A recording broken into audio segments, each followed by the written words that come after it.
Hello again, everyone. Hope you're having a good holiday Monday. I was out making a fuel run, getting some gas for the RAV4 for Miss Dawg to start her week tomorrow.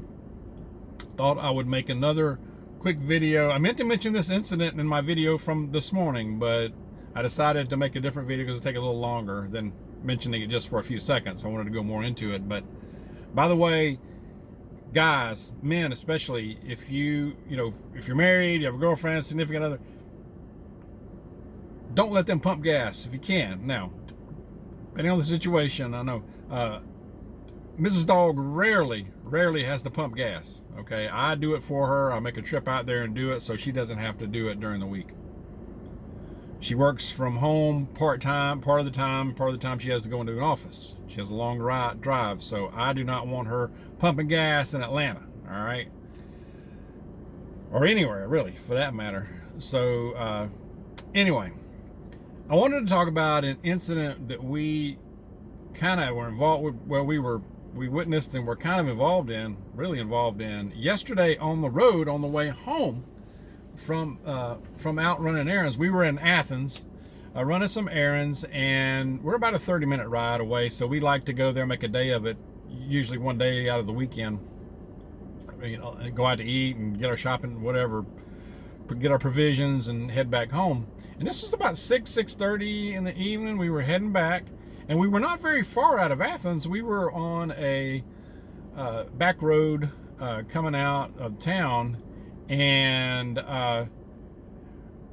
it's a 2-lane road in a residential kind of area, not a neighborhood road, but in a residential area, where there are neighborhoods. And we witnessed, and I saw it from probably a good half a mile away, but it was a straightaway, and there's a young man in the road just darting all over the place on foot, obviously out of his mind, probably substance use. It was probably involved in this situation, or it might not have been. But this guy is definitely unstable. It's very dangerous. He was just in the road. He was on the side of the road. He was darting back and forth, and very dangerous situation to himself and to others, because he was yelling at cars going by. He was making gestures like he was going to hit the cars. Now, he didn't have a weapon. He didn't have a bat or nothing, stick or nothing like that. It was just him, just his body. But it was a young man running around, acting crazy. And as we get closer, I have to make a decision. And, do we turn around, try to make a U-turn? Do we just get through this? Now, I slowed down a bit, give myself a few extra seconds to decide, because we're coming up on it fast. And there was really no way. There's cars behind me. There's cars coming the other direction, trying to avoid this guy. And there was no driveway or a place for me to turn around that was really easy or convenient. So I decided to go ahead and just get through this and keep it moving. Did not stop. And this is something to remember in a situation like that, because I think we're going to increasingly see situations like this. Okay, it did not shock me to see this, especially in my work. I see this sometimes with our clients, but in some situations, or in people that aren't our clients, but didn't shock me to see it. But still, in your own vehicle, it's different, So I think it's important to realize not to stop. If you do stop, it's just to turn around, make a quick turn and get out, and leave the area. But I went ahead and got through it.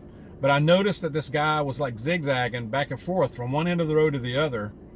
And he was spending a second or two in the middle of the road like he was going to do something to a car as it went by.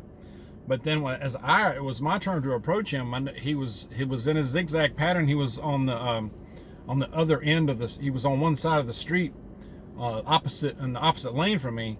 So I decided to make that the time that I went ahead and veered as far as I could to my right and gun the gas a little bit and just get around him and not give him time. I didn't give him time to get back over to my side and get close enough to our vehicle to get hurt or hurt us. And it worked. And as we went by, he yelled something, and I mean, this guy is very unstable, okay, obviously.